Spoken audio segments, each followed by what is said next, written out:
Hey everyone, and welcome to Dr. Abu Artin Academy channel. Today we are going to discuss part 3 of seminar 3, which is given by University of Debrecen for the Biostatistics, and we will have solved examples in this video. So starting with this example number 3, it says that the pulse rate of a test subject was measured and the data was summarized. So he gives us some ID, A, B, C, D, or 1, 2, 3, 4, or whatever, and gives the pulse rate, the measurement which he has. How many measurements? 16, from 1 to 16, 16 measurements, okay? So N equals 16.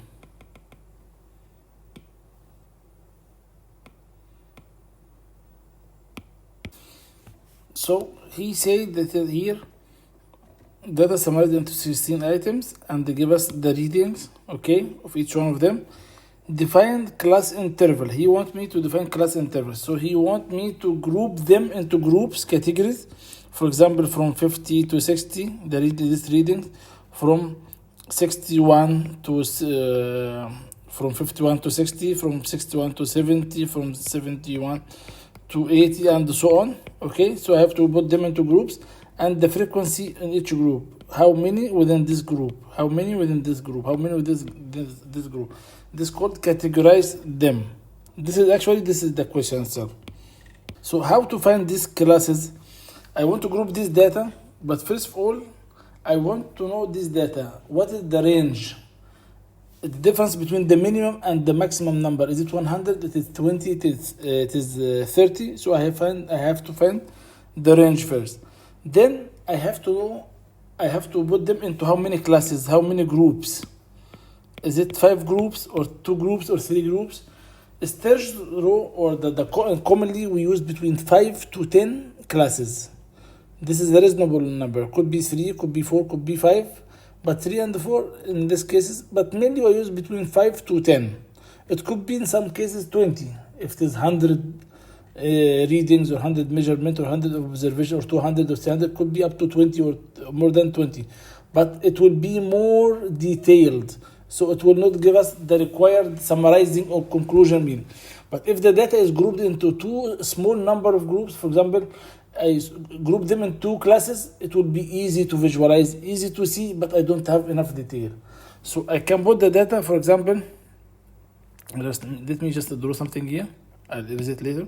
So here, if I group the data into 2 categories only, it is very simple to visualize, very simple to get a conclusion. But all the details inside it here, I don't have it. But if I group it into, for example, 20 or 30, or whatever number, so I have a lot of detail. So I lost the intention of having this histogram. I cannot summarize the data. I cannot get a summary from here. Too much bars. Here, too less. So here called more detailed. Okay, and here more, here it's called more summarized. More summarized. And here more detailed. Okay, more detailed. So I don't want more detailed and I don't want more summarized. I need something reasonable. Has enough details, and at the same time, it is also not too much detailed. Okay, it is summarized. It's easy to visualize, easy to see, easy to arrive to a conclusion, and at the same time it has enough details. Okay, so here there is a principle that this number of categories prefer to be between 5 to 10 classes. Okay, usually we have in most of the cases around 5, 6, 7. So even if you struggle, you can divide them into 5 or 6. But there is a rule of one of the scientists called Sturge's. Sturge's rule say that the optimum number of classes is 1 plus, he's calling it K, the number of classes. Number of classes, he said K equals 1 plus 3.32 log N. N is the number of observations. So I have here 16. So in my case, it will be 1 plus 3.32 log 16. In the calculator, you'll find log, and this number down here, just put 10. It's called log 10. Okay? And the number put 10. It's called, it itself, the log called log 10. Okay? And here N, 16. Then round it up. It will get decimals, round it up to the round up. So if you get 3.5, put it 4. If you get 4.5, put it 5. 6.2, put it 7. 6.1, put it 7 also, okay? And so on. So round it up to the higher, okay? And then once you get the range, the range here in my case, the biggest number, the biggest value, which is going to be presented minus the smallest value. So the biggest value here is 80. And the smallest value, when I checked here, it is 57. So the difference between them, the range, the max equals the maximum minus minimum. So equal 80 minus 57 equals 23. So my range is 23. So how many classes? Okay, in my case, it will be 1 plus 3.32, okay, equals log 16. So on the calculator, I get 4 point something, 4.99. So approximately it will be 5. So I have 5 classes. I can have 5 classes. So if I split 23, okay, the difference between the biggest and the small. So the range are, I split by k, how many classes? So I have 23 number, I split it into 5 classes. So I get 2 point something, 4 point something, 4.6. Okay, 4.6. So each class will have 4.6. I cannot have decimal. The class should start with integer, whole number, and end with integer. So I say roundly it will be 5. So each class will be 5. So let us start from the smallest one. So I can start from the smallest one. I can start even before the smallest one. So I can say, okay, from 52 to 57. Okay, so I have here my smallest one. I can start from 57 itself, right? Because the smallest number I have is 57. So also I can start from 57. It will be from 57 to add 5. It will be 62. Next one will be 63 because there is no overlap. I should not have any overlap here, okay? So I have to start from the next 63 up to 568. And then from 69 at 5, it will be 74. And then from 75 to 80. And then from 81 to 86. Okay? Or it could be up to here. Okay, in this case, I have only, because 80 is my last number. Okay, 80 will be my last number. So I'll be having 4 classes, not 5 classes. So I can start a little bit advanced. So better to start before 57. So I'll have 5 categories. So see, I have tried, I end up having only 4 classes, while my calculation said I should have 5 classes. So that's why, okay, I said that I'll adjust it. I can start from 52 up to end up with 57, 57 included. I can start from 55 and end up with 60, then 61 to 66, then 67, and so on. So it's up to me, okay? But at the end of the day, I have to cover the minimum value, which is 57, has to be shown, and the maximum value, which is 80, has to be shown. So it's not must that it has to be from 52 to 50. It could be from 55 to 60. And the second one will be from 61 to 66, and so on. So every time I have to add 5, the width of my class, okay? To the class interval, it will be 5, okay? So coming to the answer of this problem here, the steps which has been taken, forget about all this complication which we have here, okay? All this complication. So what we have in Sturge's rule, it says that k equals, as per the lecture slides, 1 plus 3.32 log n, and that's it. Log, you can find the calculator, log 10n. Okay, so this is the rule. So here 1 plus 3.32 or 3.219 or whatever, it doesn't matter, but it is in the lecture test 3.32. It doesn't matter because at the end of the day, you will round it up. If you get 4.2, you make it 5. Get 4.3, it will make it 5. 4.9, you will make it 5. So it doesn't make any big difference, okay? Log n, so log 16 because n here 16, so I got number, I get 5. Could be 4.8, 4.2. I round it up to. So this is the number of classes which I have, 5. Okay, number of classes 5. He said here define the class interval. So he's looking about this class interval. Okay,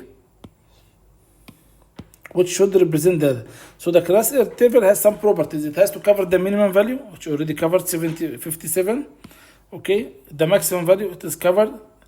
Each class interval should be equal. Okay, so here the gap is 5, here the interval 5, 5, 5, 5. So it meets the starting point, the end point. They are equally distributed. Okay, so that the interval of each class is the same. Okay, there is no gap, so I have continuous number because all of them are integers. So I can move from 57 to 58. I don't have 57.1 or 57.2. So from 57 I don't have gap. 58 after that, then 64, 63, 64, 69, 70, and so on. Then I have to count how many items belongs to each cluster. Okay, here in this case he just put the number and then he count them. He said, okay, 57 belongs to this cluster, 63 and 62 belongs to this cluster, and they count them 1, 2. So he put 2 out of 16. Here 1 out of 16. Here 1, 2, 3, 4, 5, 5 out of 16. I can ignore this step and I can count from here directly. Okay, within this band how many. Here just he put the number to make sure that he will not miss any of them. Okay, but this is relative frequency, so we are not putting the numbers only.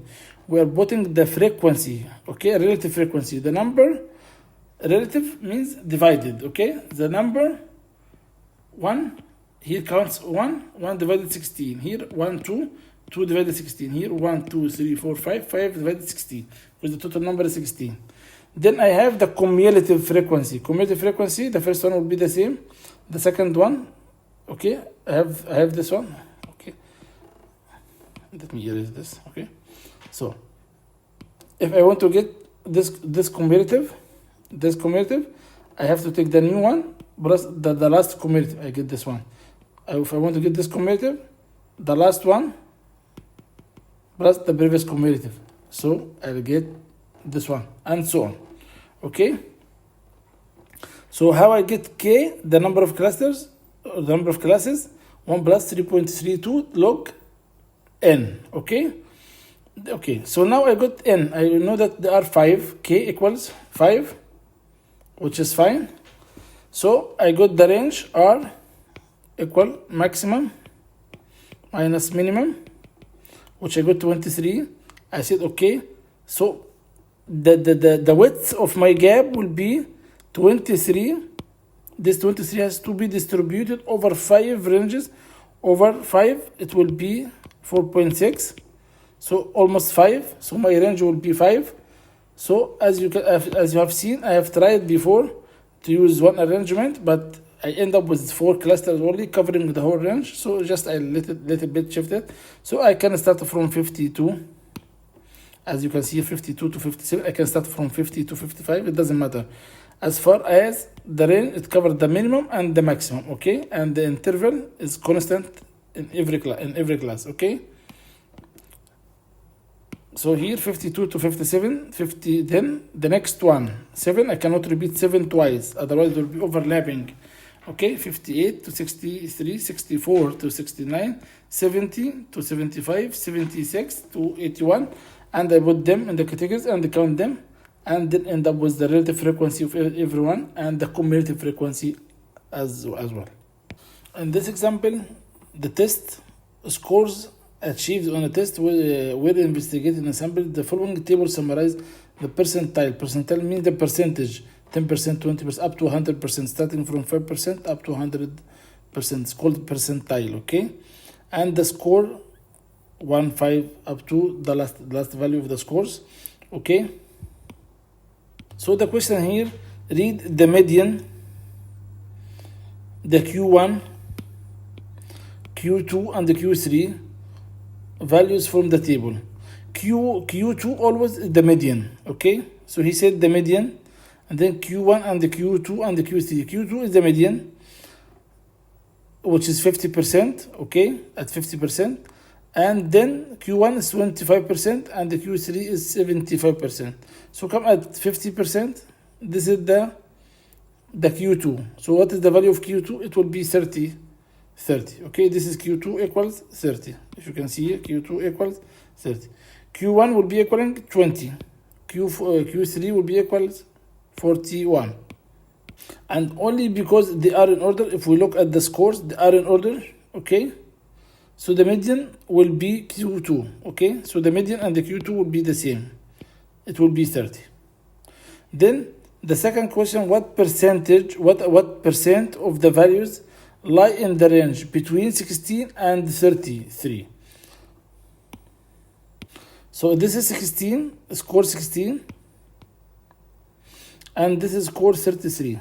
Score 33 happened at 60%. So this is the percentile, which is cumulative. Okay, so I have 5, 10, 15, I go up to 100%. So 33 happening, so up to 33, okay, I have up to 60%. So 60% of the values are smaller than 33. So here 5%, 10%, 20%, up to 60%. So 60% of the values are smaller than the value corresponding to 60%, which is 33. So 60% of the values are smaller than or equal to 33. Okay?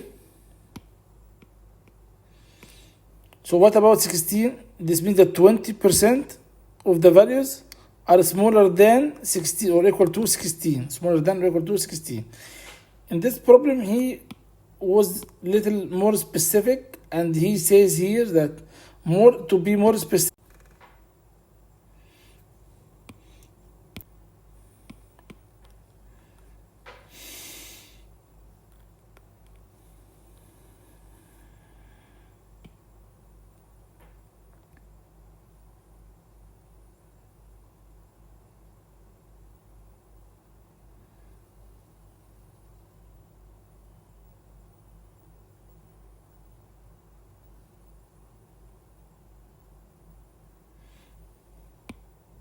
Then I have a straightforward question here. Question C says, what percent of values are smaller than or equal to 45? So I go to 45. What is 45? This is 45. What is the percentage? Smaller than. So 45 is at 85%. So everything before the 45 is smaller than it. So 45 I have. She said, what percent of values are smaller than 45? So all before 45 all are smaller than 40, all before 85 are smaller than 45. Okay, so everything here is smaller than 45. So the percentage of the value, okay, which is smaller than 45 is 85%. Okay, because 45 at 85%. So anything before the 85 is smaller than 45. Okay. So question number D, what percent value are larger than 26? 26 happening at 35%. Okay, so what are larger? So anything more than 35%, it will be larger than 26. So it goes from 35% up to 100%. So 100% minus 35%, so equals 65%. Okay, this is straightforward question. This is also a straightforward question. Don't look at the shape of the graph and get scared of it. It is very, very simple one. So the chart below shows the percentile growth curves of a male infant. Okay, read from the graph what the median. So he's asking for the median. Median happen at 50% or at the middle. Okay, this is the median. Happen at the middle or at the 50%. Okay, first quartile. If he said first quartile, it happened at 25%. Third quartile has been at 75%. Okay, so the question here, read from the graph the median weight of an infant at the age of 6 months. Okay, so these are the ages and months. So I want at the age of 6 months, but which graph I have to go to? He said the median happening at 50%. So I have the colors, see 5% in orange color, 10% in this green color. So I want 50%. This is the color 50%. So I go up from 6 months until reach the graph with this color, okay? So it will go up until this color. This is the color of the median, okay? So I go horizontally and read what is the weight. It is 8 kilogram. The median weight at 50 percentile, okay? Median 50 percentile, so I got 50 percentile. This is the color code, and go here and read it. So at age of 6 months, the weight would be approximately 8 kilograms. Here in the question B said, if the weight between 25% and 27 percentile, between these two percentiles, 25 and 27, are acceptable, okay, as the normal. What is the normal range of a male baby? Okay, the normal weight range of the male baby in the range of 26 months. So the acceptable range is between 25 and 27. So I have to get the reading of the weight at 25 and the rate at 75. And the difference is acceptable, okay? So I go from at 26 months. He said 26 months here somewhere. Okay, 26 months here. So I got 26 months up to 25 and 70. What is the color of 25? This dark blue. The 75 is little bright blue. So these are the two colors here. This is the first one, which is 25. And this is the second one, which is 75. I take the reading. So the reading here, 14 kilogram. And the reading here is 12 kilogram. So the acceptable range, okay, he asked about the range or about the amount if the weight, normal range. He says what is the normal weight range. He wants the range. So the range acceptable between 12, it will be between 12 and 14 kilogram. So it will be between 12 and 14 kilogram. Okay, just a matter of identifying that where is the 25% and what is the color code, and go up and just until intersect with it and take the reading. That's it. So here in this problem, interpretation of histogram. The histogram blue display fluorescence intensity distribution of two fluorescently labeled samples. I have two samples, and this is the histogram of them. One sample of them, which is sample 1, which is black color, and the other sample, which is transparent or white color, okay, or gray color.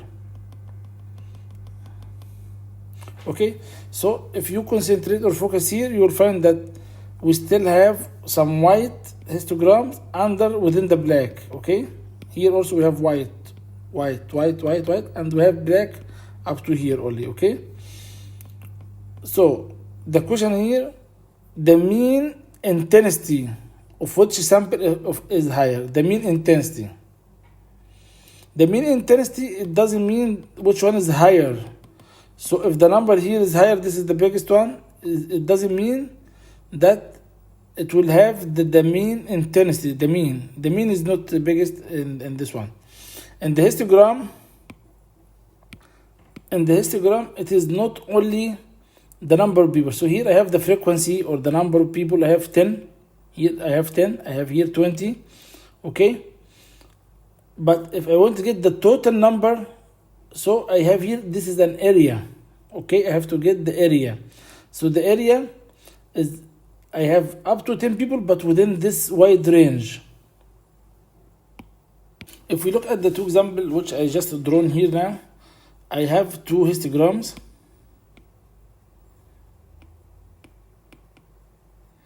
Okay, and these two histograms here, the first one, I have this block, it's up to 10 only. The second bar here, okay, it's up to 20. The third one is up to 10. But if we look at this histogram, the first one up to 20, not up to 10, up to 20 here, okay. The second one is up to 30, which is higher than anyone here. The third one is up to 20. So all of them are higher than all of the bars in this graph are higher than all the bars in this graph. But this doesn't mean that the mean here is bigger than the mean here, because the mean, I have to get how many people in this sample or in this experiment cover within this range. This range is the height is 5, but the height is 10, but the width is 5. So I have 50 people within this range, okay? So 10 times 5, the area equals 50. Here I have also between 5 and 10. So the difference is 5. 5 times 20 equals 100. So I have 50 here, I have 100 here. The third one are between 10 and 15. So the width is 5 and the height is 10. So 10 times 5 equals 50. So 50 plus 100 plus 50 equals 200. So I have 200 people here. The mean of this 200 people, okay, is higher than the mean of this batch. Why? Because let us see here how many people are here. I have here 1, the width is 1, but the height is 20. So 1 times 20 equals 20. Here the width is between 3 and 2. 3 minus 2 is between 1 and 3. So 3 minus 1 equals 2. 2 times 30 equals 60. Here between 3 and 4. So the width is 1. 1 times 20 equals 20. So 20 plus 60 plus 20 equals 100. So the total number here is 100 and the total number here is 20. So the mean of this one, because there are 3, the mean here is higher or more than the mean here. Although this one is taller. So it is not a matter which one is tall. Which area is bigger, okay? Which area is bigger. So although sample 1, the black color, okay, is higher, but if I want to convert all these shapes, okay, get the area here, I want to convert it, I can convert it up to here into a rectangle, for example, into a rectangle up to here. Rectangle, okay, it will be equivalent and remove this one. So I compensate this one by this area. So it will be this rectangle, okay? So if I convert it into area, or I get the area under this graph, so let us get the area. And this, look at the area under the other one. So the area here will be this, all this area. So which area is bigger? This area is bigger, okay? So the mean, he said the mean intensity, which sample is higher? This is this mean, the mean of sample 2 will be higher because the area is bigger. Okay, here sample 2, its mean is higher because it is not the height of the histogram that matters. It is the area, not the height. Okay? So the mean of the graph, the black graph, okay, it looks like it is symmetric graph. So I can look at the mean here. So okay. So if I want the mean of the intensity, okay, it will be, because it is symmetric, it will be in the middle symmetry line, the symmetry line, which would be almost here, 110, the black one, 110, 111, 100. 110, 111, 112, 113, almost 112 or 113. So let us clear it so we can see which one exactly it is.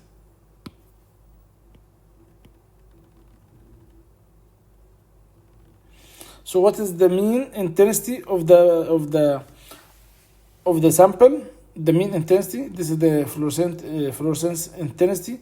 The mean will be the middle point of the symmetry, which was almost this one, this line. So 110, 111, 112, 113, almost 113. While the mean of the other one will be the mean intensity of this one, the other one, the white one. Let us draw it also here to see.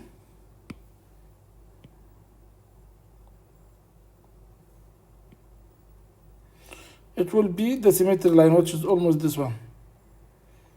So 115, the white, 115, 116, 117, 118, 119, almost 119.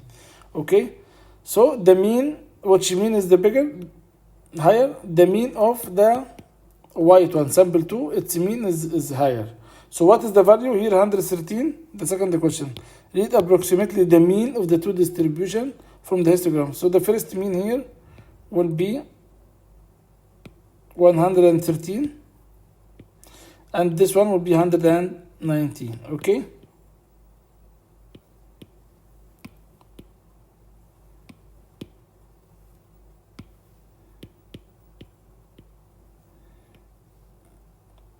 Okay? I hope this one clear. Okay, so now we need to think from this example that is not the height which matter. The area also is a factor. The area of the graph is a factor. And if we are only talking about the mean, if they are symmetry, if they are symmetric, so it will be the axis. If they're not symmetric, we have to get the area and see which area is bigger. Okay, but here in our case, because they are symmetric, so just we'll take the symmetry line. Okay, so the symmetry line of this one is 119 and this one is 113. So this one is higher, the mean is higher, and these are the readings.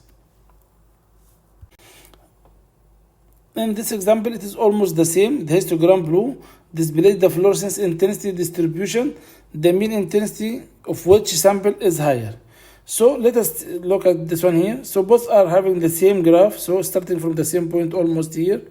Okay, this one, the white one, start aerial, but it was 0 initially. It was 0, so there is no area here. Okay, so if we go up here on this white one,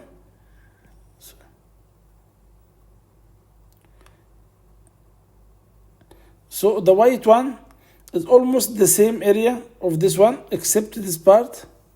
Okay, let us make it in a different color. Except for this part. So sample 1 is bigger, but the graph sample 2 is bigger in this area. So this area, this one is more than this area. Okay, so sample 2 area is bigger than sample 1. Okay, so if we said which mean is bigger, we can say sample 2. Okay, sample 2 will be bigger because here the area of sample 2 is smaller, but here is bigger by this amount, which is much bigger than this one. Okay, I hope this one is clear. So all these questions are on the interpretation, how to read and interpret and explain the graphs, okay, the histogram. So here in this question, it says that based on the histogram blue, decide which sample is larger. Large sample means has more number of individuals inside it, okay. I take, for example, 50. So it is larger than 10. Okay, so which sample is larger? Here I have the relative frequency against the intensity. I don't have the number. If it is the frequency only, I can say which one is bigger. The one which has high frequency, it will be larger. A frequency of 50 higher than the frequency of 10.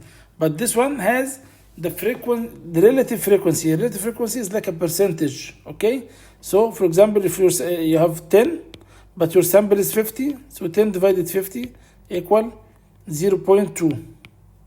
Okay, if you have 100, which is bigger than 10, okay, but divided 300, for example, it would be equal to 0.33. Okay, if it is, for example, if it is 1,100, which is more than 10, but out of the population or the total number in 1,000, it will be 0.1. So it will look like a small 0.1, but in reality, the frequency here is more than the frequency here. What he's asking about the frequency, he's asking about decide which sample is larger. If sample is large, means it has more frequency, more element, more individual inside it.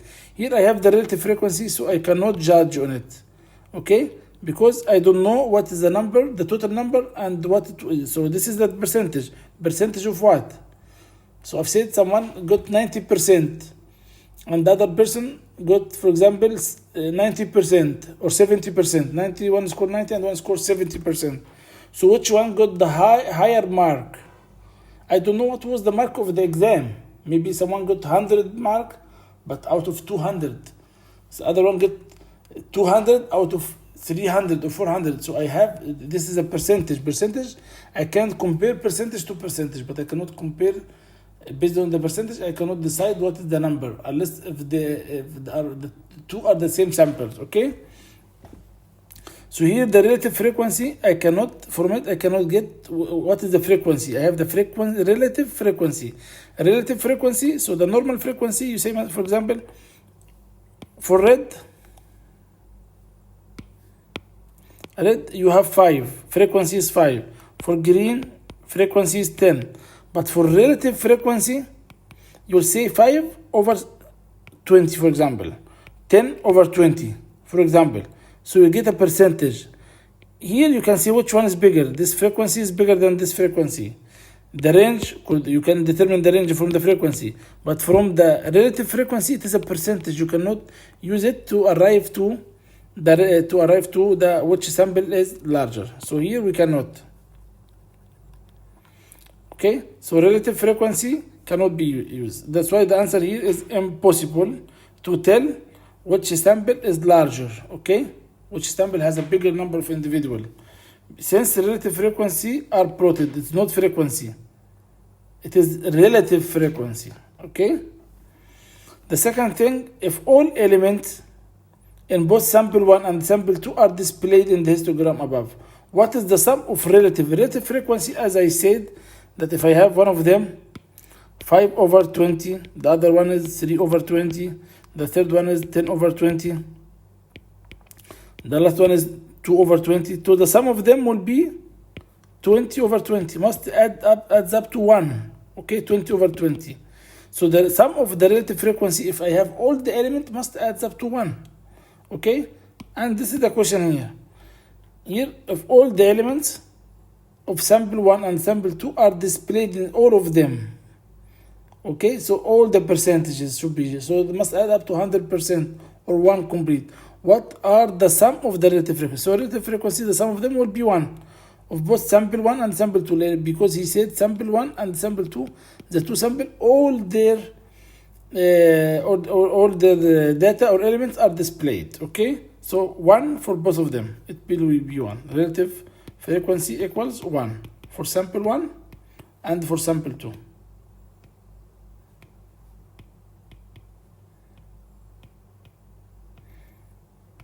As well. Okay, because all the elements,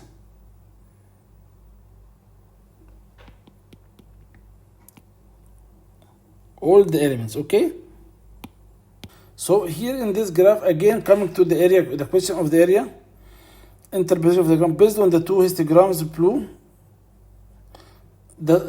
Based on the two histograms below, the size of which sample is larger. The size is the area. If you are drawing the frequency here, this is the frequency and this is the intensity of the frequency. Okay, so although the frequency of sample 1 is up to 11, approximately up to 11, so it is higher than the maximum frequency of this one, which is 5 only, but this 11 happens at one point only and then it drops back again, and here it was 0.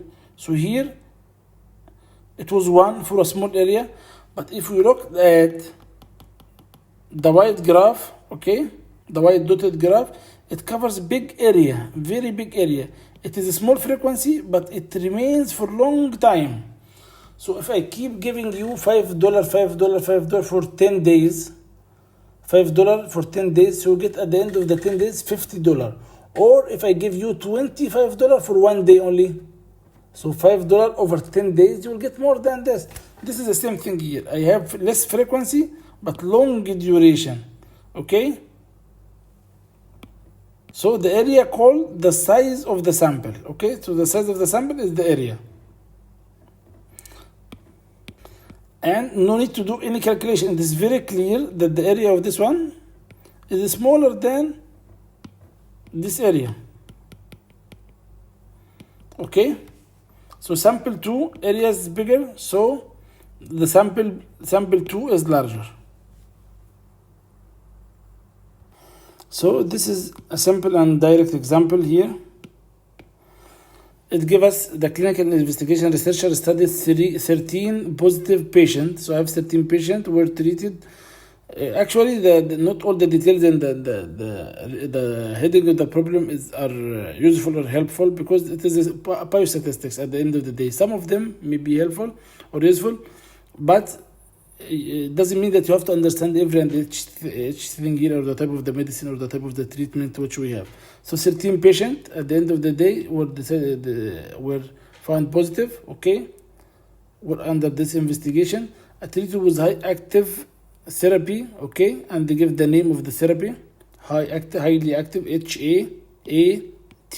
So this is the abbreviation of this long name, for at least 6 months, okay. The 4 T cell count, so for the 13 are listed below, so I don't care about the names, okay? So here the ID, the 13 cases which you have, case 1, case 2, case 3, up to case 13. So he said, find the mean. The mean, I have to add up all the values, not the ID. ID could be A, B, C, D, anything. Add up this plus this plus this plus this, sum of them divided 13, okay? I can put them on the calculator and I can get the mean immediately, but I have to write the formula, okay, in order to get the mark. So x bar here, so x bar equals sum of x divided n, okay, and x, you can put xi, I equals 1 up to n, and that's it, okay, and just write x bar equal 193.6. so this is x bar. What is the median? Median, I have to arrange them, put them in order, okay? Don't forget to put them in order. That's why I said advise from the beginning, if the median is required or the mode, put them in order.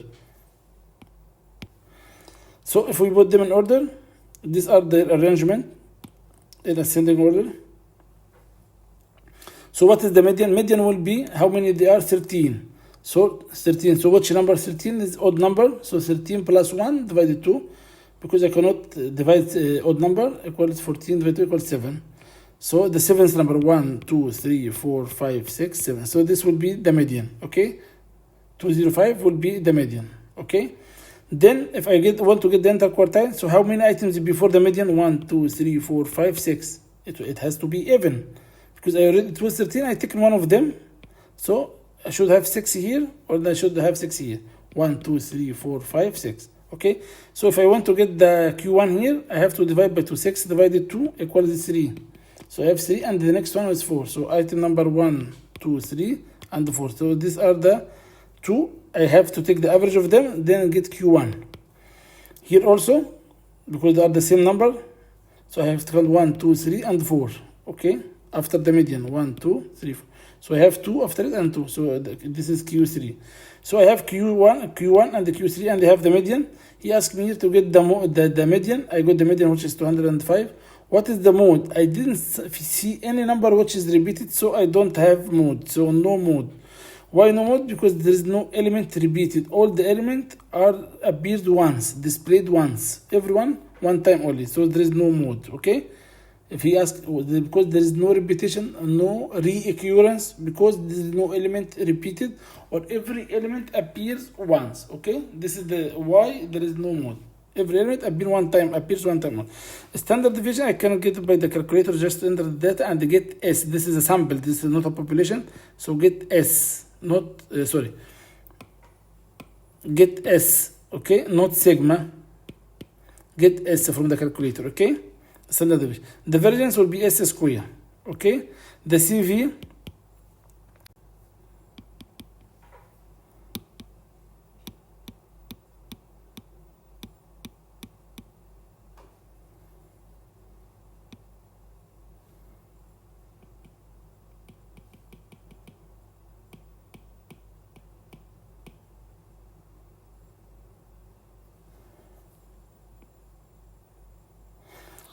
CV, as you can see here, this is the coefficient variation, okay, which is standard deviation divided x bar, okay, it will give you times 100%, so it gives us 38%.54, okay. The range is the maximum value minus the minimum value. So when I put them in order, this is the minimum value and this is the maximum value. So this is the range, maximum minus the minimum, okay. IQR interquartile, so it means Q3 minus Q1. What is the Q3? It is 230, this is the one, plus 245 divided 2, okay, which is 237.5. So it's called Q3. Q1 will be 105 plus 169, 105 plus 169 divided 2, which is 137, okay, this is Q1.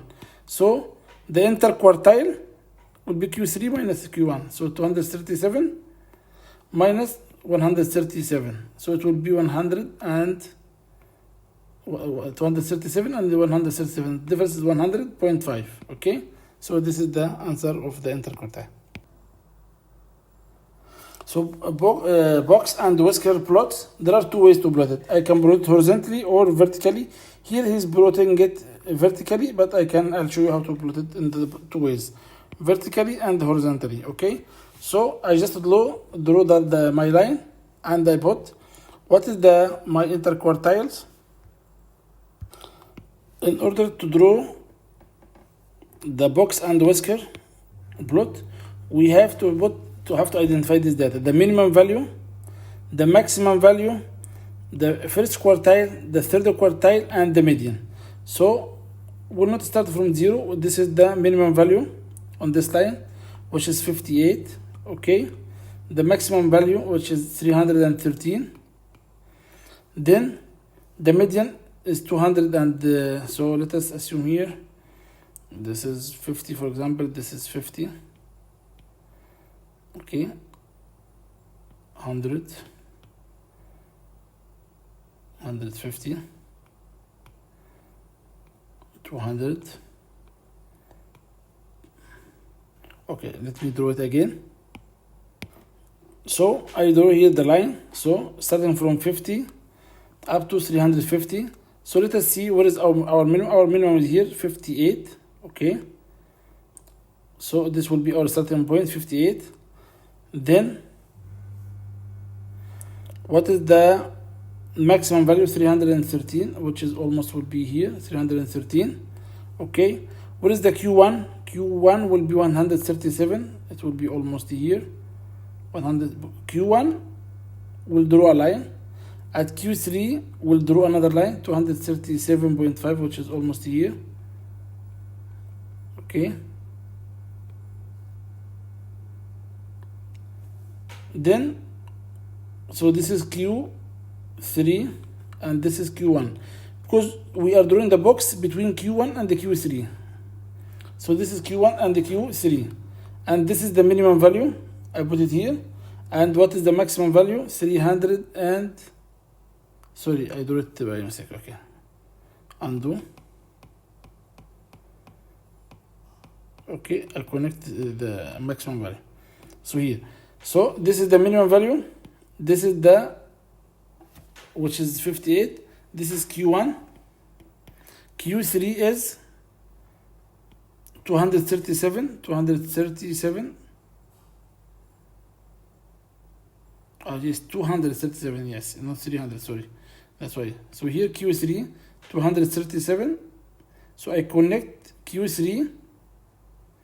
Sorry, last time I drew 337. It should be 237. So this is Q3 and this Q1. I draw the box between this box and the whisker. Whisker is like the hair or the line. Okay, so this is the box between Q1 and the Q3. Okay, and this is the whisker connecting the minimum and the maximum. Okay, what is the mean here? The mean is, or the median, sorry, what is the median? Median 205. 205, which is almost here. So this is the median. So if you can see, the median is toward the Q3. This means that they are heavy here. If you're carrying something heavy, for example heavy, and here is slim, so you have to carry from this area, not from the middle exactly, from this, because the heavy part is here. Okay, so the same thing here. If we have most of the data in this area, so the line will not be in the center, it will move toward the heavy part.